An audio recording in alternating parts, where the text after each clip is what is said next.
10.000 ile 15.000 aralığında fiyat performans ve uzun ömürlü cihazlar var. Ama hangisini alayım derseniz, herkese merhaba dostlar, ben Ozan. Fiyat aralıklarına göre en iyi telefonlar serisine başlıyoruz. Bana destek vermek, bu incelemelerin devamı için de abone olup bildirimleri açmayı unutmayın. Destekleriniz önemli ve bu listedeki telefonların güvenilir satın alma linkleri de açıklama ve yorumlarda olacak. Oradan güncel fiyatları kontrol edip alabilirsiniz. Açıkçası bu aralıkta gerçekten çok fazla model var diyebilirim. Eğer kanalı takip ediyorsanız ben yine her zamanki gibi hem deneyim hem performans hem de her açıdan özellik dengesiyle en iyi telefonlara yer verdim. Yani burada benim de almayacağım, size de önermeyeceğim, üstünde konuşmaya bile değmeyecek cihazlardan bahsetmeyeceğim. Şimdi hiç uzatmadan listelerimin vazgeçilmezi, benim 10.000 TL bandında en çok önerdiğim telefonlardan Galaxy A34'ü görüyoruz. Donanım kısmında bulunduğu fiyatta orta segmentteki en iyi işlemcilerden MediaTek Dimensity 1080'i görüyoruz. 8 GB RAM, 128 GB depolama ile gelirken burada 6 nanometrelik bir işlemciden bahsediyorum. Bu işlemci deneyim açısından günlük kullanımda arayüzde, uygulamalarda tepkisellik yönünde oldukça başarılı diyebilirim. 6.6 inç Super AMOLED Full HD Plus 120 Hz bir tazeleme ile gelirken 390 ppi piksel yoğunluğuna sahip. Ekrandaki renkler, canlılık, kontrast oranı, genel deneyim açısından baktığımda oldukça tepkisel ve akıcı bir ekranla beraberiz. Ana kamera UIS'li 48 megapiksel çözünürlüğündeyken ikinci kamera 8 megapiksel ultra geniş ve 5 megapiksellik makro çekim kameramızda bulunuyor. Videolarda da 4K 30 ve 1080p 60 FPS'te OIS desteğiyle birlikte gayet güzel videolar çekebiliyoruz. Ön tarafta da 13 megapiksel yine 4K destekli bir ön kameramız var. 5000 mAh batarya 25 Watt hızlı şarj desteğiyle beraber geliyor. Ama kutu içeriğinden herhangi bir adaptörün çıkmadığını söyleyeyim. Yalnızca Type-C şarj kablosu çıkıyor. Stereo hoparlörleri görebiliyoruz. Ayrıca ekran altı parmak izi okuyucumuz da gayet hızlı, güzel bir şekilde çalışıyor. Bu telefonla ilgili kanalda uzun kullanım testi almak için nedenleri sıraladığımız önemli videolar var. Onları da yine kartlara koyarım veya kanaldan izleyebilirsiniz. Listenin ikinci sırasında da yine benim favorilerimden Note 12 Pro'nun 5G versiyonunu görüyoruz. 6.67 inç AMOLED Full HD Plus ve 120 Hz'lik bir ekran burada kullanılmış. HDR10 gibi üst düzey teknolojiler de bu ekranda var. Ekranın deneyimi, tepkiselliği her açıdan fiyatına oranla çok başarılı diyebilirim. Yonga seti kısmında da Galaxy A34'te olduğu gibi yine MediaTek Dimensity 1080 ile birlikte geliyor ve 8 GB'lık RAM'in yanında soğutma yönünden de başarılı bir telefon diyebilirim. Oyunlarda 60 FPS'i rahatlıkla alabilirken günlük kullanım için de iyi bir performansa sahip. Ana kameramız 50 megapiksel ve OIS desteğine sahip. Yardımcı kameralarda 8 megapiksel ultra geniş, 2 megapiksellik makro kameramız var. Ön tarafta da 16 megapiksel ve Full HD 60 FPS çekebilen bir kameramız var. Videolarda 4K 30 FPS'te OIS'in oldukça başarılı çalıştığını da söylemem gerekiyor. Vlog tarzı hareketli çekimler yaptığımızda da titreşimler minimum seviyede diyebilirim. 5000 mAh batarya ve 67 Watt hızlı şarj desteğini Note 12 Pro 5G'de görebiliyoruz. Stereo, Dolby Atmos ve Hi-Res Audio sertifikalı bir hoparlörü görüyoruz. Silikon güzel bir kılıf. 67 Watt hızlı şarj adaptörü de kutudan çıkıyor ve bu telefonla ilgili çok daha detaylı videolar kanalda var. Onları da kartlara koyarım. Listenin 3. sırasında da şu anda 11.000 TL'ye bulunabilen ve özellikle de performansı ve ekran kalitesiyle öne çıkan Poco F4'ü görüyoruz. 6.67 inç AMOLED Full HD Plus 120 Hz'lik bir tazelemeyi burada görürken 1300 nit maksimum parlaklığa ulaşabiliyor. HDR10 Plus gibi üst düzey teknolojileri de bu ekranda görebiliyoruz ve bence Poco F4'ü öne çıkaran en önemli noktası Snapdragon 870 işlemcisi. Hem MediaTek Dimensity 1080'den hem de bu fiyat bandındaki diğer telefonlardan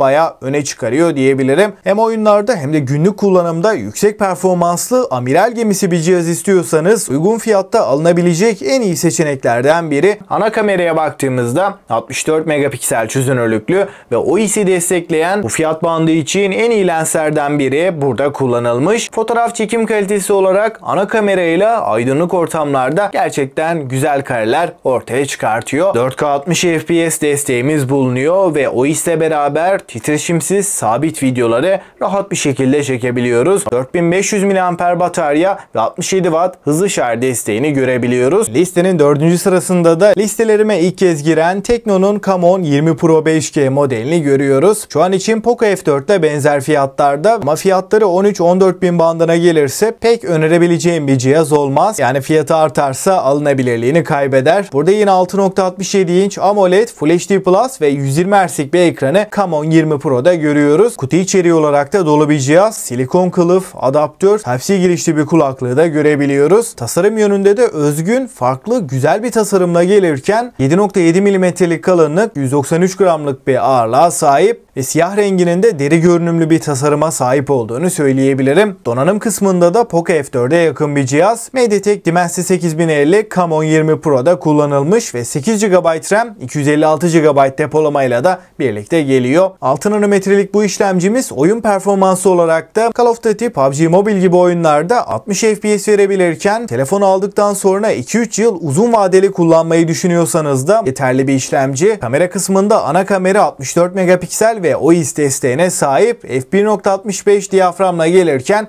2 megapiksellik makro ve 2 megapikselde derinlik algılama kamerasına yer verilmiş. Yardımcı kameralardan çok bir şey beklememek gerekiyor. Ama ana kamera OIS ile beraber fotoğraf ve video konusunda fiyatına oranla hiç fena değil. Ön tarafta da 32 megapiksellik bir kameraya yer verilmiş. 5000 mAh batarya, 33 Watt hızlı şarj desteğini görürken Android 13 ve Tekno'nun kendi arayüzü olan iOS 13 ile birlikte geliyor. Stereo hoparlörleri de Camon 20 Pro'da görebiliyoruz. Listenin son sırasında da 15.000'e daha yakın bir bütçeniz varsa hem kamera hem de genel deneyim olarak listedeki diğer cihazlardan bence keskin şekilde ayrışan GT2'yi görüyoruz. Realme GT2'ye baktığımızda tasarımıyla da ben buradayım diyor. Şık, sade ve kaliteli bir yapıya sahip. Ekran kısmında 6.62 inç AMOLED Full HD Plus çözünürlüğün yanında 120 Hz ve HDR10 Plus gibi üst düzey teknolojileri bu ekranda görebiliyoruz. 1300 nit maksimum parlaklığa ulaşabiliyor. Hem tepkisellik hem kalite hem de parlaklık tarafında gerçekten üst seviye bir ekran. Donanım kısmında bu fiyat bandının en iyi işlemcisini Snapdragon 888'i görüyoruz ve 12 GB RAM, 256 GB depolamayla da birlikte geliyor. Eğer telefonda odağınız oyunsa veya günlük kullanımda tepkisel, hızlı, arka planda 3-4 uygulamayı aynı anda kullanıyorsanız GT2 oldukça mantıklı diyebilirim. Kamera kısmında da 50 megapiksellik ana kameramız OIS desteğiyle birlikte geliyor. Yardımcı kameralarda 8 megapiksel ultra geniş, 2 megapiksel makro kamerayı görüyoruz. Ön tarafta da 16 megapiksellik bir kameraya yer verilmiş ve yine bu fiyat bandında başka hiçbir cihazda olmayan 4K 60 FPS çekimler yapabiliyoruz. 5000 mAh batarya, 65 Watt hızlı şarj desteğiyle de birlikte geliyor ve kutu içeriğinden bu adaptörün çıktığını da söyleyeyim. Kanalda da zaten GT2'nin uzun kullanım videosu var. Onu da kartlara koyarım. Şimdi bu cihazlarla ilgili son bir değerlendirme yaparsak 10.000 ile 15.000 bandı fiyat performans aralığın başlangıç seviyesi diyebilirim. Bütçeniz 10.000'e daha yakın. Burada güncelleme desteği, arayüz kararlılığı ve garantili olmasıyla Galaxy A34 en mantıklı tercih diyebilirim. Ama benim için özellikle kamera performansı daha önemli. Telefonu aldıktan sonra da adaptör, kılıf gibi masraflarla uğraşmak istemiyorum. İthalatçı garantili olması problem değil diyorsanız da Note 12 Pro'nun 5G versiyonu da en mantıklı seçenekler arasında. Galaxy A34'e oranla da daha ince, daha hafif ve bence kesinlikle daha güzel bir tasarıma sahip. Yani ben burada iki cihazı da öneriyorum ve fiyatlarına oranla alınabilecek açık ara en iyi iki telefon. Burada artı ve eksilerine göre tercih size kalıyor. Bütçeniz 11.000 civarındaysa da ekran kalitesi ve performansıyla bu fiyat bandının en iyisi Poco F4 diyebilirim. Note 12 Pro gibi ithalatçı garantili de değil. Snapdragon 870 bu cihaz için gerçekten önemli bir artı. Tasma donma yaşamadan uzun ömürlü kullanmak istiyorsanız Poco F4 uygun fiyatta ciddi anlamda öne çıkan bir telefon. Açıkçası Tekno Camon 20 Pro fiyat performans olarak listedeki diğer cihazlar kadar öne çıkamıyor ama ekran kalitesi, arayüz performansı fena bir cihaz değil. İşlemci ve batarya kısmında da fiyatına oranla yeterli bir cihaz. Ancak benim 10.000-15.000 bandında her anlamda düşündüğümde favori telefon telefonum Realme GT2. Çünkü kamerada, performansta ve ekranda bir amiral gemisine en yakın deneyimi GT2'den alabiliyoruz ve bence listedeki diğer cihazlardan da keskin şekilde ayrışıyor ve bu bütçelerde bu aralıkta bir telefon alacaksanız bu liste dışında başka hiçbir telefona bakmayın. Çünkü fiyatını tam olarak hak eden en iyi cihazlar bunlardı ve bu telefonların incelemeleri de kanalda var. Onları da izleyebilirsiniz. Peki sizce bu aralıkta hangi telefon alınır? Görüşlerinizi mutlaka bekliyorum. Daha yüksek bütçeler için de devamı gelsin mi? Gelsin diyorsanız videoyu beğenmeyi ve abone olmayı unutmayın. Ben Ozan ve bir sonraki videoya kadar